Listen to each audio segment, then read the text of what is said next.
Bienvenidos buscadores de la verdad a esta serie Desclasificando la Biblia. Continuamos con la Iglesia, sesión 1.1. Habíamos visto previamente que en Occidente se tienen conceptos como designación de un nuevo pueblo del Eterno. Eso significa que si hay un nuevo pueblo es que se tiene el concepto de que se ha despojado al anterior pueblo, que corresponde a Israel. Entonces hemos visto que efectivamente ya la iglesia era algo previo, existente. Entonces no hay una cabida a este tipo de designación que habíamos analizado. El segundo punto que sigue en futuro análisis es si efectivamente ese inicio de la iglesia se da en la descripción de Hechos 2, en el evento de Pentecostés, cuando Pedro y los demás reciben poder, reciben del Espíritu del Eterno y ministran ahí a la audiencia. Esto seguirá aún pendiente. Lo que nos atañe y tiene mucha relevancia es la relación de los gentiles, que es pieza clave para poder comprender el Eterno quiere hacer en las naciones. Entonces vamos a ir entendiendo ese rol que tienen los gentiles y también mencionar que todo ello a lo largo de la escritura ha conllevado un misterio que en algún momento el emisario Pablo lo menciona.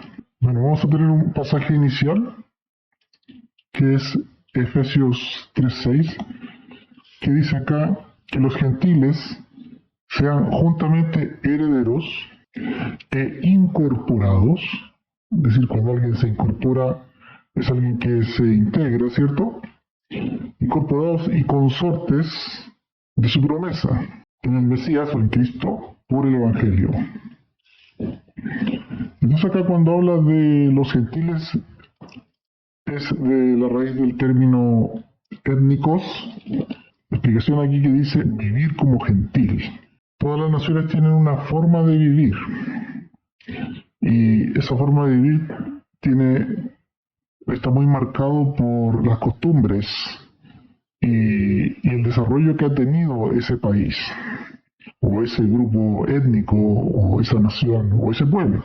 Entonces eso nos debe llevar a poder evaluar ciertos aspectos que el Mesías procede y que lleva adelante, así como el pasaje que vimos en Mateo 18-17, vamos a ir ahí, cuando había toda una recomendación si alguien transgrede cómo tratarlo. Y finalmente, como habíamos visto en la sección 1.0, y si no oyere a ellos, dilo a la iglesia, y si no oyere a la iglesia, tenle por étnico, o en otras traducciones también puede decir acá, tenle por gentil, ¿cierto?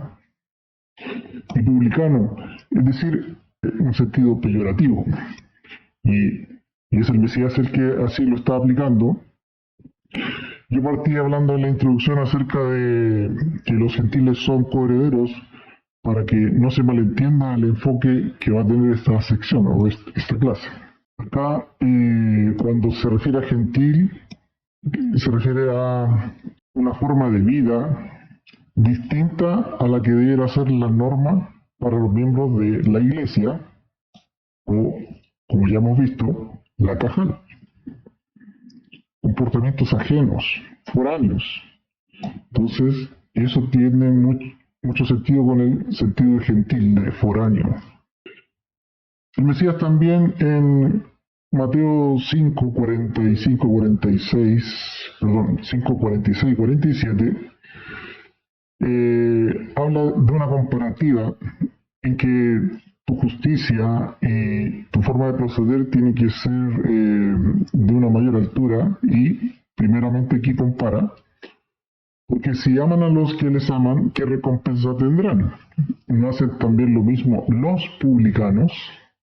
Es decir, personas que no tenían un gran aprecio dentro del pueblo de Israel y recaudaban impuestos para la nación dominante, en este caso, que era el Imperio Romano.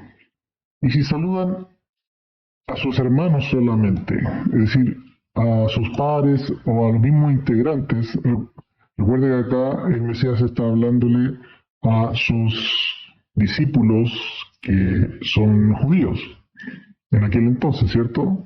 Aquí está en la tierra de Israel. Y si saludan a sus hermanos solamente, ¿qué hacen de más? ¿No hacen también así los gentiles? Es decir, ustedes deben aspirar a más. Es decir, los gentiles, las naciones. Cualquiera de cualquier nación va a amar a los que los aman y va a saludar a los que los saludan. Entonces, ¿qué mérito tiene eso? Y aquí viene una indicación que dice, sean por tanto ustedes perfectos. Aquí habla de perfección, de eso como una meta. Como su Padre que está en los cielos es perfecto. Entonces, aquí hace una referencia que nosotros tenemos que comportarnos y ser transformados a usanza de cómo es el Eterno, que Él es santo y perfecto. Que dista mucho eso de la vida de un gentil, como aquí lo está manifestando el Mesías. Pero lo que está haciendo acá el Mesías al marcar esa diferencia, vemos que esa referencia de comportamiento de las naciones y sus costumbres ya viene mencionada acá en la ley de Moisés, que como habíamos visto previamente, es la Torá. Y vamos a ver acá un pasaje en Levítico 18:3, que nos da acá esta indicación.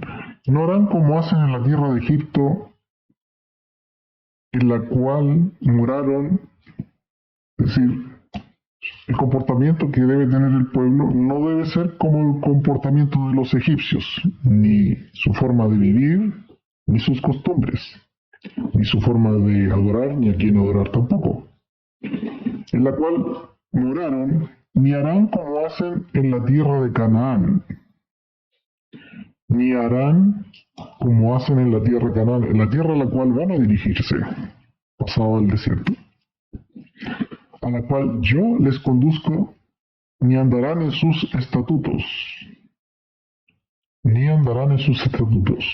Y aquí hay algo interesante porque el Eterno a su pueblo Israel le entrega estatutos, decretos y normas. Y fíjese que aquí está mencionando de que las naciones, en este caso ejemplificador como las naciones de Canaán, tienen sus estatutos. Y vamos a ver acá qué puedo indicarnos acá de estatutos, que son los Juquín. Aquí tenemos el singular Jucá, que significa costumbre. Fíjese, eso es algo interesante, la costumbre, los hábitos, la forma de mirar el mundo que tienen las etnias o las naciones, que era el término de gentil, ¿cierto? Decreto, derecho, descripción, establecer estatuto, ley, mandamiento, ordenamiento, práctica, regla, rito. Todo eso va aludido a la Jucá o a los Juquín. Y el Eterno a Israel le entrega su instrucción de cómo deben ser sus comportamientos, sus costumbres, sus estatutos, sus normativas, sus ritos. Se los entrega el Eterno, no son ocurrencia del pueblo de Israel, sino que los aprenden de la palabra que el Eterno le ha dado a su pueblo de Israel. En las naciones existen decretos y costumbres, y normativas y ritos que varían de pueblo en pueblo. Entonces acá la clave es no seguiréis sus costumbres. ¿Qué también nos puede decir el Salmo 106:35? Dice, antes se mezclaron con gentiles e imitaron sus costumbres.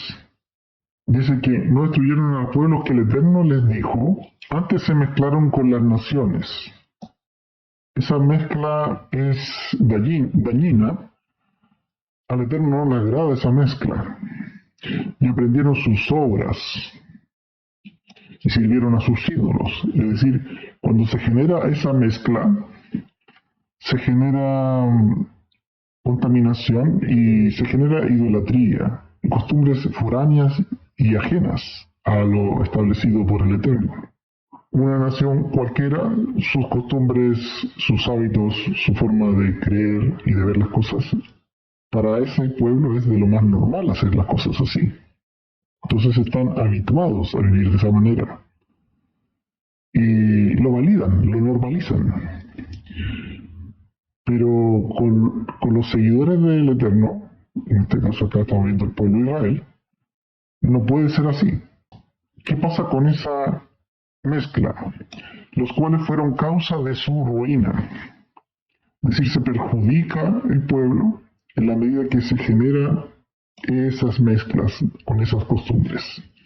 Entonces es algo que no se deben imitar, no se deben seguir, como decía acá en Levítico 18:3.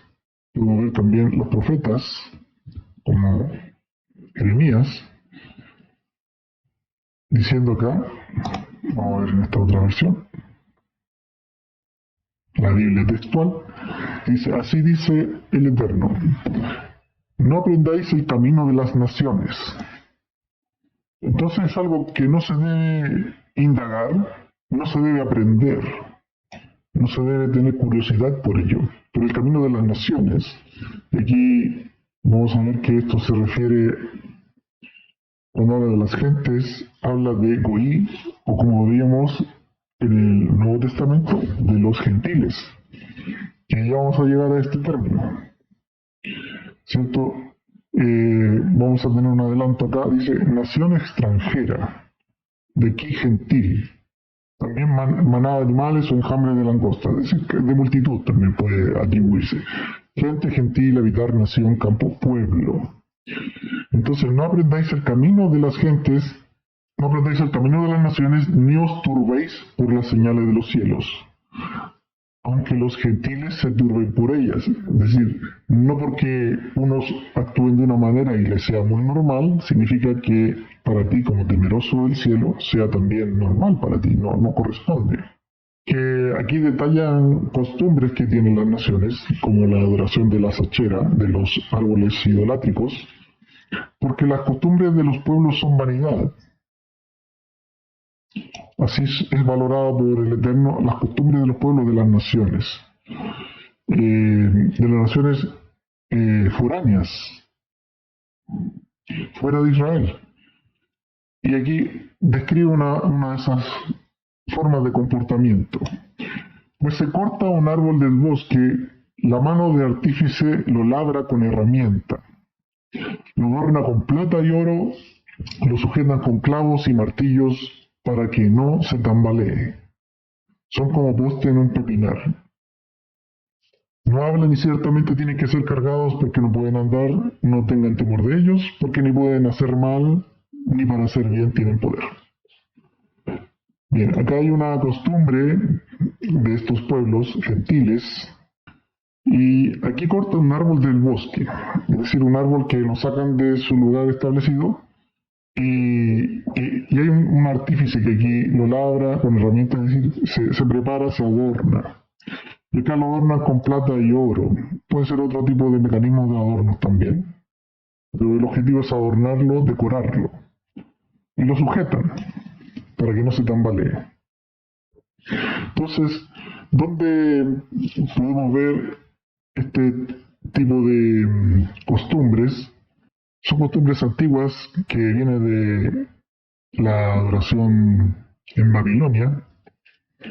Aquí, ¿qué nos dice? Vamos a tomar acá esta referencia del libro Babilonia, Misterio Religioso, indicado acá abajo. Antiguas civilizaciones adoraban el árbol, considerándolo como símbolo ideal de la vida, una adoración al árbol. De la deidad babilónica, ¿cierto? Y aquí en esta imagen se pueden ver acá a dos sacerdotes babilónicos junto al sagrado árbol que está aquí adornado y tiene un adorno acá en la superficie también. Se celebraban fiestas, orgías y en particular se adornaban árboles con cerezas rojas y bolas brillantes en representación ¿de qué? Del sol. Adoración a la creación. Eso es pagano, eso tiene vinculación con las naciones. Y esto surgió, la costumbre del árbol, de una creencia babilónica que decía que Semiramis, la madre de Tammuz, enfoques paganos, deidades paganas, afirmaba que durante una noche un árbol verde se desarrolló de un tronco muerto. El tronco supuestamente representaba a su esposo muerto, Nimrod, y ahí viene ya de la época de la Torre de Babel, ¿cierto? El árbol de pino llegó a ser el símbolo de que Nimrod había revivido en la persona de Tammuz. Tenemos acá una ejemplificación moderna de lo que fue en su época este culto, ahora es trasladado a la modernidad en lo que se conoce como la Navidad. Aquí vemos un ejemplo, un árbol ahí con sus regalos. El que va a retirar esos obsequios que hay ahí, esa persona debe inclinarse ante el árbol para poder retirarlo. Entonces aquí hay un tipo de adoración encubierta, no es tan evidente, pero vemos que esta costumbre es una costumbre heredada. ¿De dónde? De las naciones. Es una costumbre gentil. No es una instrucción dada en la Biblia, en la Escritura. De ninguna manera tiene vinculación con el Mesías, ni su nacimiento, ni ninguna otra época de su vida. No hay ningún indicio que nos invite a conmemorar su nacimiento. La siguiente escritura es el Evangelio de Juan 10:22, y aquí sí nos indica una festividad que se da entre fines de noviembre o parte de diciembre, que nos dice acá: llegó entonces la dedicación en Jerusalén. Era invierno y Jesús se paseaba en el templo en el pórtico de Salomón. La nueva versión internacional nos dice, es decir, Hanukkah. Lo compacta acá. Verso 22, vemos otro comentario acá que nos puede decir: la fiesta de la dedicación, hoy conocida como Hanukkah, tuvo su origen en la liberación y rededicación del templo bajo el liderato de los macabeos en el año 165 antes de la era común. Tras haber sido desacralizado por el monarca seleucida Antíoco Epífanes, que era el líder de esa parte griega, greco-siria, que había cometido abominaciones en el templo de Jerusalén. Entonces, una vez que se liberó el templo de esa dominación, a través de la guerra de los macabeos, el templo fue rededicado, y de ahí viene el sentido de la dedicación. Y esta es una celebración que se lleva adelante durante 8 días. Acá tenemos una imagen del encendido de la Hanukkah, que se enciende cada día, es una costumbre, cada día se enciende una vela o una luminaria por los milagros de poder recobrar el templo en Jerusalén.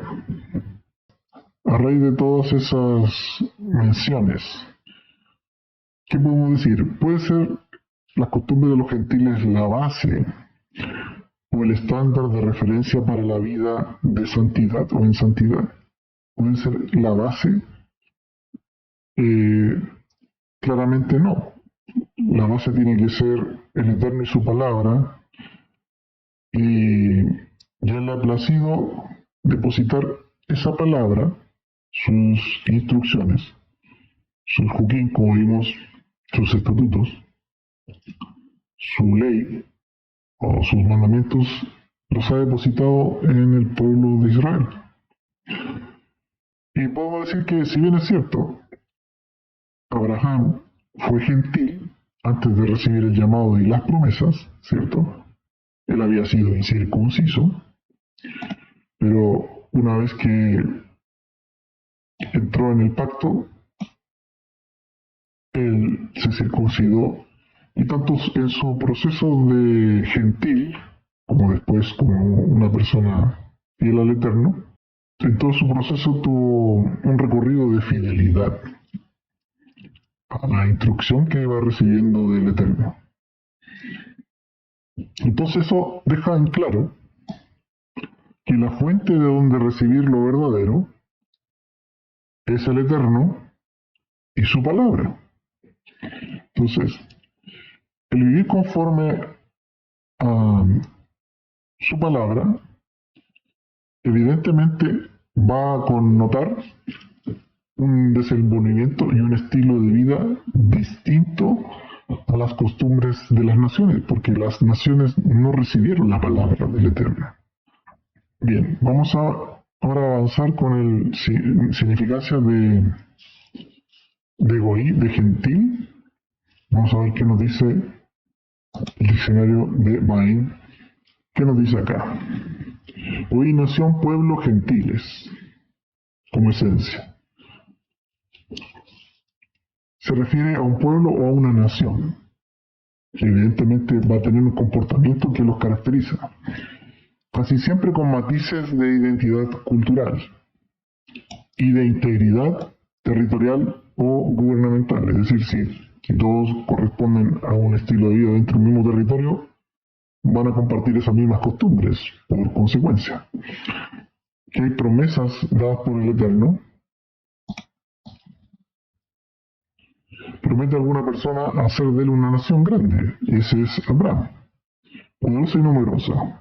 ¿Qué dice aquí? Y haré de ti una nación grande y te bendeciré y engrandeceré tu nombre y serás bendición. Pero esa nación que va a surgir de los lomos de Abraham iba a tener como base central la instrucción que estaba recibiendo para poder tener costumbres que el Eterno les iba a entregar. O sea que Goyi se refiere a un grupo de individuos que son una unidad en cuanto a origen, idioma, tierras, leyes y gobierno. Es decir, son una unidad, es decir, tienen características comunes en distintos aspectos de la vida. Y la primera vez que aparece el término es en Génesis 10:5, que dice: de estos se esparcieron los pueblos de las costas, cada uno en sus territorios, según su lengua, por sus familias, en sus naciones. Es decir, ya tenían cosas que compartían en común: la lengua, el territorio y las familias. Es decir, de ahí viene la gobernanza, que era común para ellos. Pero ocurre algo en Deuteronomio 4:6. Se trata, y dice así, en relación a las instrucciones que vienen del cielo, de parte del Eterno, dice: obsérvalos y practícalos, pues constituye vuestra sabiduría y vuestro entendimiento a la vista de las naciones, las cuales tendrán noticia de todos estos estatutos y dirán: en verdad, esta gran nación es un pueblo sabio y entendido.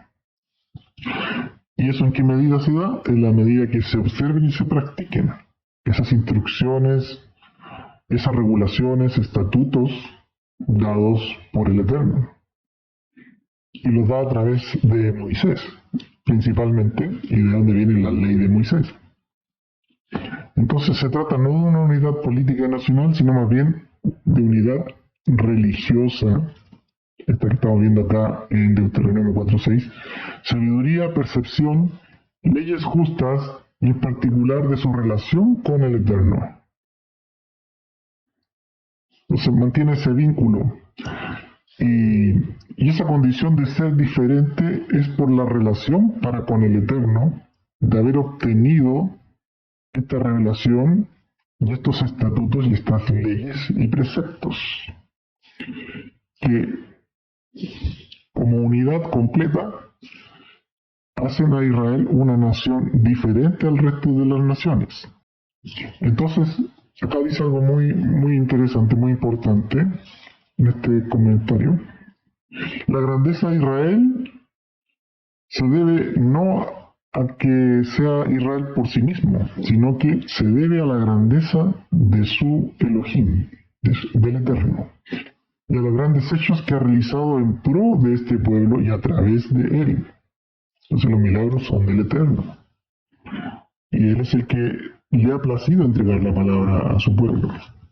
una acepción interesante que tiene más bien una connotación con respecto a los dichos que analizamos previamente del Mesías, donde dice a veces hoy es casi un término peyorativo que se aplica a grupos no israelitas, o sea, a los gentiles.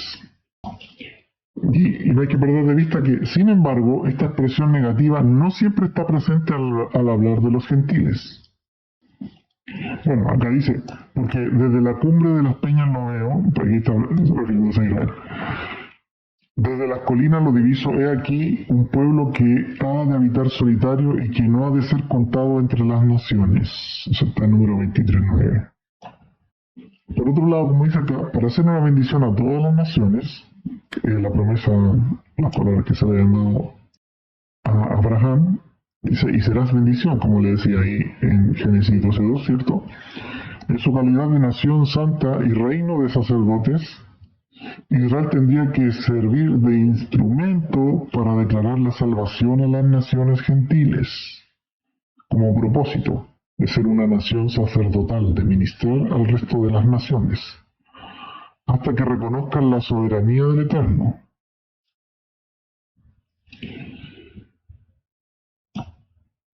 Dice, y vosotros me seréis un reino de sacerdotes y una nación santa, en Éxodo 19:6. Estas son las palabras que hablarás a los hijos de Israel. ¿Y quién en su magnificencia lleva adelante este propósito como misión? Es el Mesías, que es luz a las naciones. Y todo eso está vinculado al misterio, que vamos a ir dilucidando con el favor del cielo, porque contrasta con la forma en la cual se expresó el Mesías respecto a los gentiles, ¿cierto? Que lo vimos de una forma peyorativa, tenle por gentil y publicano, si es que no se retrae del mal camino. Entonces, ¿qué nos dice acá Isaías 49:6? Dice así, cosa muy liviana es que seas mi siervo, refiriéndose al Mesías, y restablezcas las tribus de Jacob y restaures el remanente de Israel. Eso le considera liviano. Y aquí yo te pongo por luz de los gentiles, para que mi salvación alcance los confines de la tierra. Entonces, si los gentiles, llegado un minuto, iban a recibir de esa luz, es una luz que no nace de los gentiles, sino que ellos la reciben. Es decir, se tienen que nutrir de esa luz. Y esa luz es la que lleva el Mesías.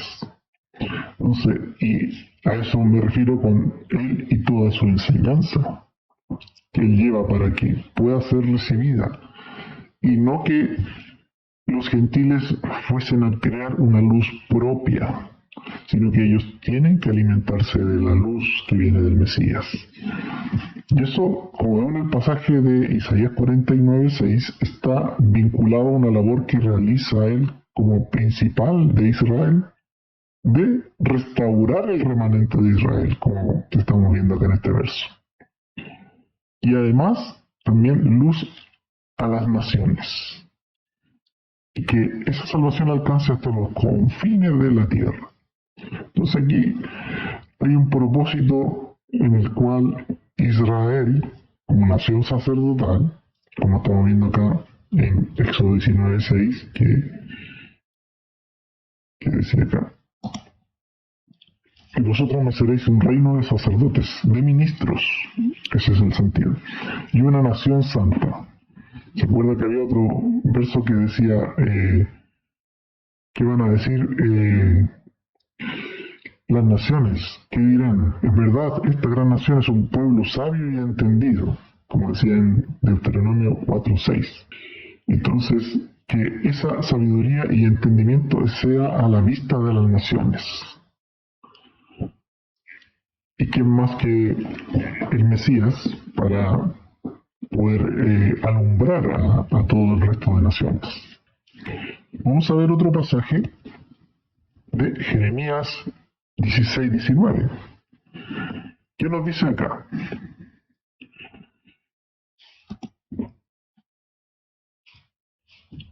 oh Eterno, fuerza mía y mi fortaleza mía, mi refugio en tiempo de angustia. Y aquí viene algo sumamente importante. A ti vendrán las naciones, aquí habla de los Goim, lo vemos acá. Las gente dice que la traducción, pero es Goim. Los Goim, naciones.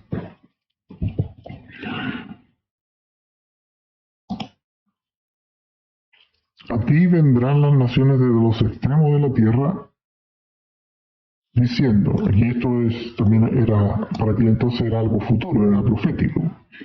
Van a venir las naciones desde los extremos de la tierra diciendo, fíjense lo que van a decir. Nuestros padres, es decir, los padres de aquellos de estas naciones, nuestros padres no heredaron más que mentira, vanidad y cosas en que no hay provecho.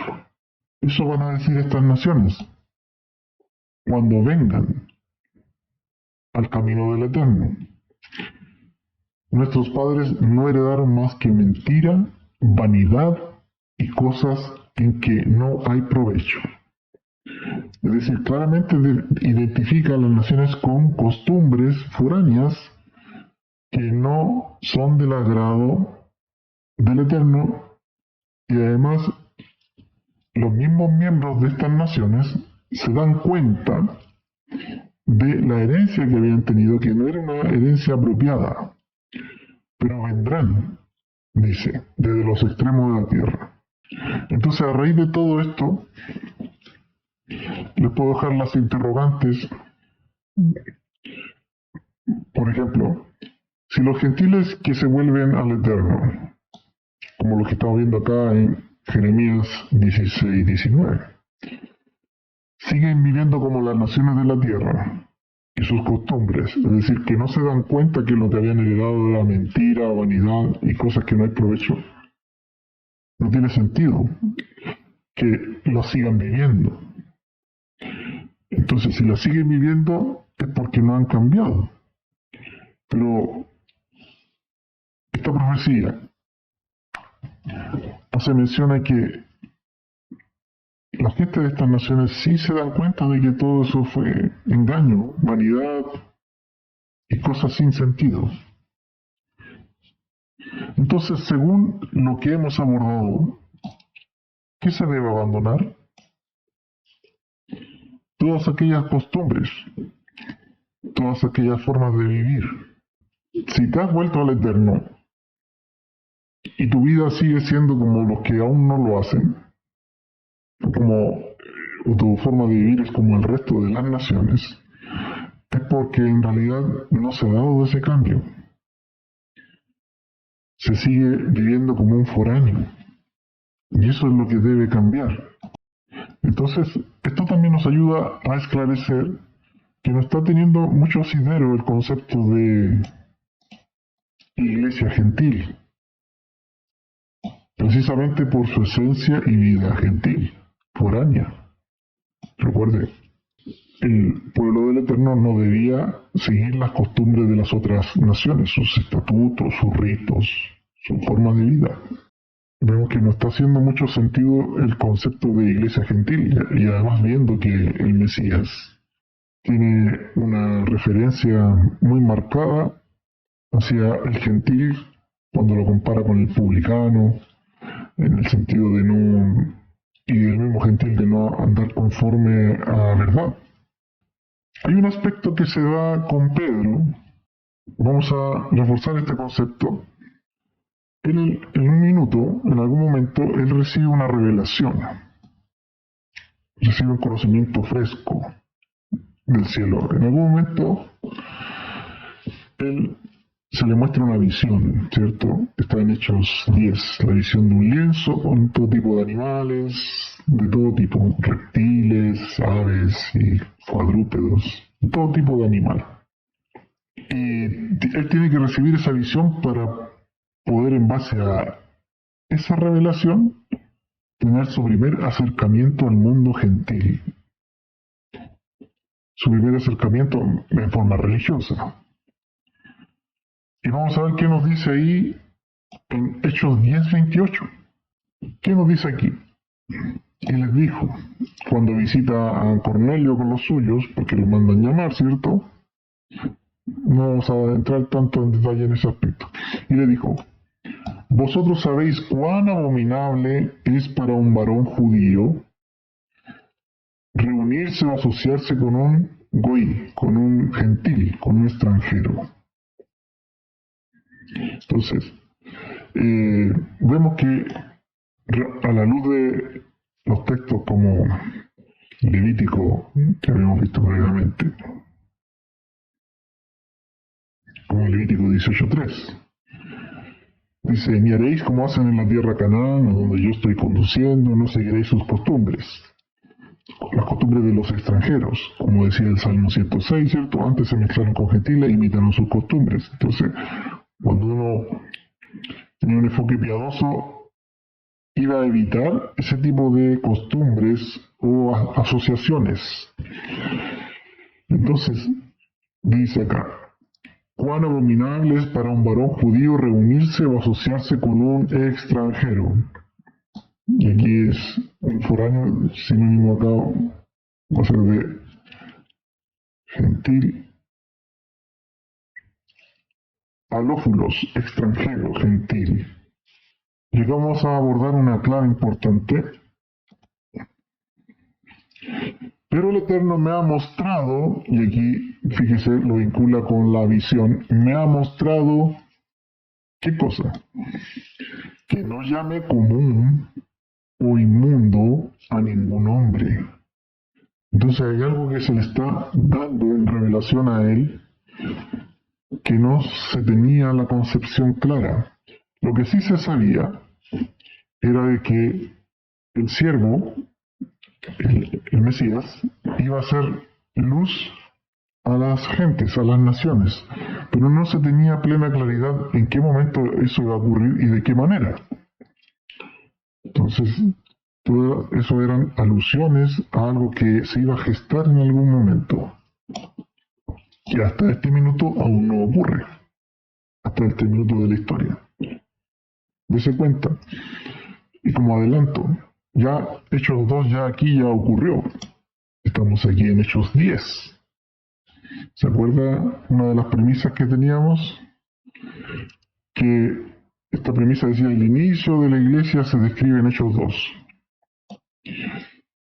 Si tuvo lugar el inicio de esa iglesia, vemos acá que Pedro ve que la vinculación al acercarse a los gentiles es algo considerado abominable. Entonces, eso nos muestra de que Hechos 2 no está hablando de una iglesia gentil, como yo les estaba aclarando este punto. En Hechos 2 entonces no se estaría formando una iglesia gentil, porque si no, para Pedro sería lo más normal del mundo ir y visitar a los gentiles. Pero acá el Eterno, en Hechos 10, le tiene que mostrar una visión para que le entienda que debe ir. Y además, el Espíritu y la vista dice, ve con ellos, con los varones que fueron a buscarlo. ¿Y cuál es la clave también acá? Me ha mostrado que no llame común o inmundo a ningún hombre. ¿A qué se refiere con esto? Como común o inmundo. Y el término que nos puede ayudar mucho acá, vamos a ponerlo en Strong, cuando dice acá inmundo, fíjese. Común, profano, inmundo. No nos aporta tanto, pero cuando vemos el otro término que dice acá, akatsartos, esa palabra inmunda, si lo ponemos en el Strong Plus, nos lleva a palabras que del griego vienen de un original hebreo en el Antiguo Testamento, que aquí tenemos dos palabras que son muy claves. Una es tamé, que también significa inmundo o impuro. impuro, inmundicia, inmundo, suciedad, menstruo.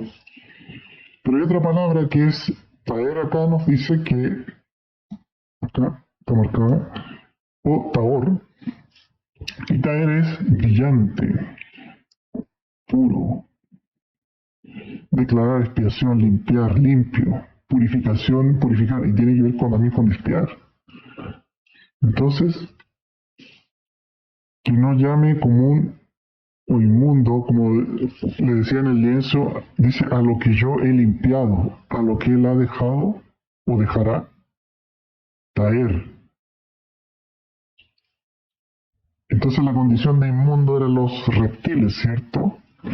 Y las aves y todo tipo de especies de animales distintos. Y a él se le pide que mata y come, se le dice. Y él dice, no, Adón, porque no ha entrado jamás nada común o inmundo en mi boca. Y ahí el lienzo baja 3 veces y se le dice, mata y come. Y él insiste en que no, nunca ha comido nada inmundo o común. Es decir, él guarda una dieta estrictamente judía. Es decir, él no come cualquier cosa, no come de todo. Entonces, si, como algunos piensan, si el Mesías hubiese cambiado las leyes dietéticas, Pedro no hubiera tenido problema en comer de todo tipo de cosas, pero no es esa la realidad. Entonces, abordemos el término tamé,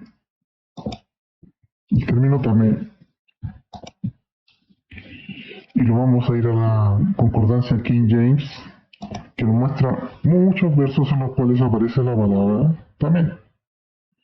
Y fíjese el primero. Vamos a verlo en esta otra versión.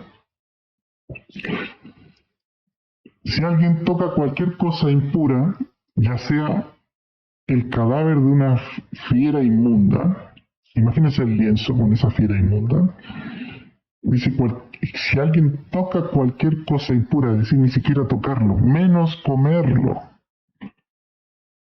ya sea el cadáver de una fiera inmunda o el cadáver de ganado inmundo sería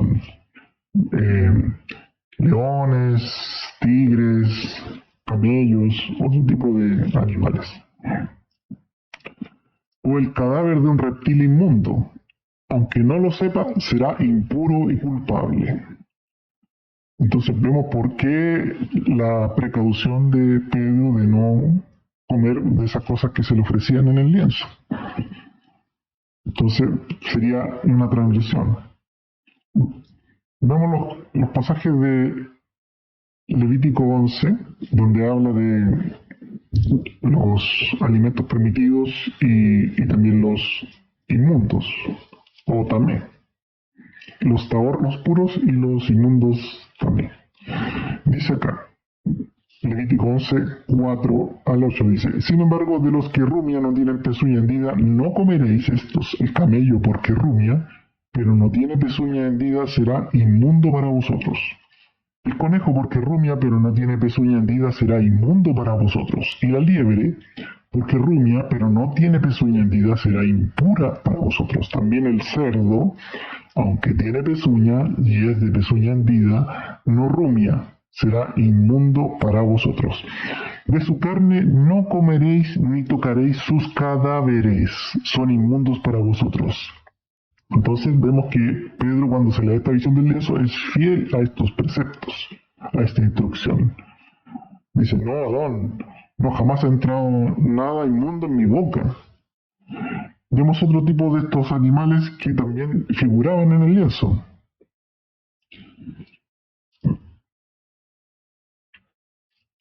Dice el verso 27, de todos los animales que andan con 4 patas tendréis por inmundo todo el que ande sobre sus garras. Cualquiera que toque sus cuerpos muertos será impuro hasta la tarde. El verso 31. Estos son inmundos para vosotros entre todos los que pululan. Cualquiera que los toque cuando estén muertos será impuro hasta la tarde. Se da cuenta con todos estos pasajes, vemos que esa es la condición de tamé, la condición de impuro. Y vemos que En Hechos 10:28 dice, pero el Eterno me ha mostrado que no llame común o inmundo con esa condición de contaminación a ningún hombre. Es decir, ya se abre la puerta a los gentiles. Pero eso significa también un cambio de, como decía acá en Jeremías 16:19.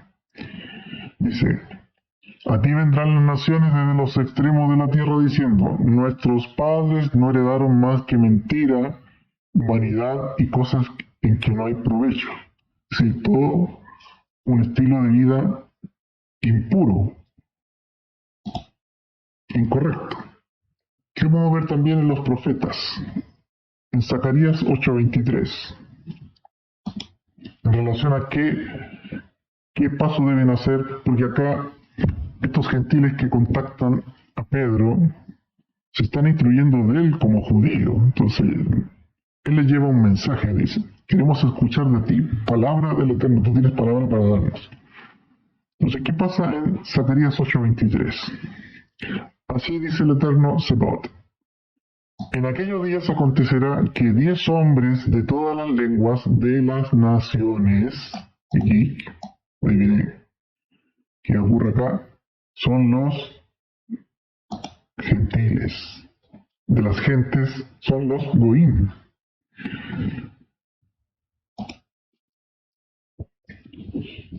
Entonces, en aquellos días acontecerá que 10 hombres de todas las lenguas de las naciones asirán fuertemente por la orla a un judío, diciendo, fíjese lo que le van a decir, dejadnos ir con vosotros porque hemos comprendido. Hay un tema que se debe comprender.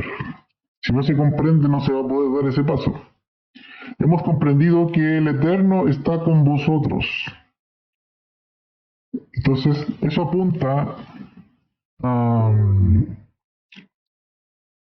lo que decía Éxodo 19, de ser una nación de reyes y sacerdotes, de llevar la palabra del Eterno a las naciones, de ser luz a las naciones, como rol principal que cumple el Mesías. Dejadnos ir con vosotros porque hemos comprendido que el Eterno está con vosotros. ¿Y de qué se sostienen ellos? Con mucha fuerza, dice. Se asirán fuertemente, dice, por la orla. ¿Qué es esto de la orla? Vamos a ver.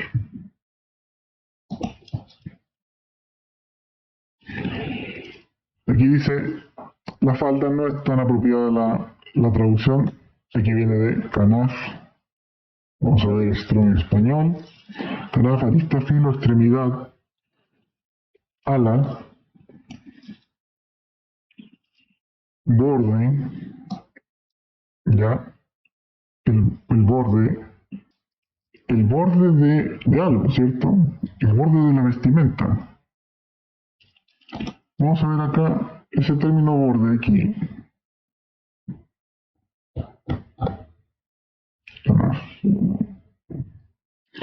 Aquí tenemos borde.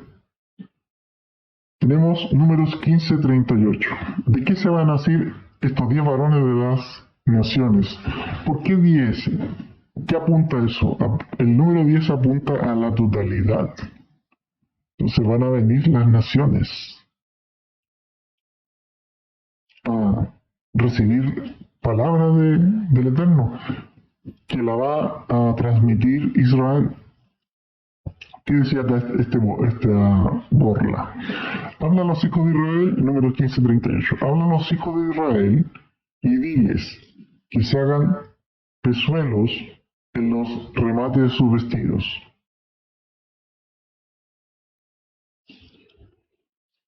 Vamos a poner acá. En los bordes, aquí canaf. Que se hagan franjas en los bordes. Ahí es el mismo término que salía en Zacarías 8:23.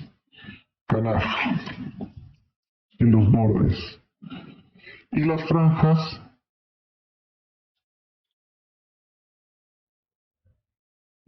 Las franjas son los tzitzits, aquí dice, como ala. Entonces los tzitzits son las franjas que hay en los bordes del atuendo de un judío religioso, observante. ¿Cuál es el sentido de esto? Habla a los hijos de Israel y diles que se hagan flecos, los tzitzit, en los bordes de sus vestidos por sus generaciones y que en cada fleco de los bordes pongan un cordón de azul. ¿Y cuál es el objetivo de esto? Tales flecos os servirán para que cuando los veáis os acordéis de todos los mandamientos del Eterno y los cumpláis. Es una observancia también que cumple la función recordatoria. Y no sigáis el impulso de vuestro corazón ni de vuestros ojos tras el cual os prostituís, es decir, para no incurrir en falta ni en pecado. A fin de que recordéis y cumpláis todos mis mandamientos y estéis consagrados a vuestro Eterno.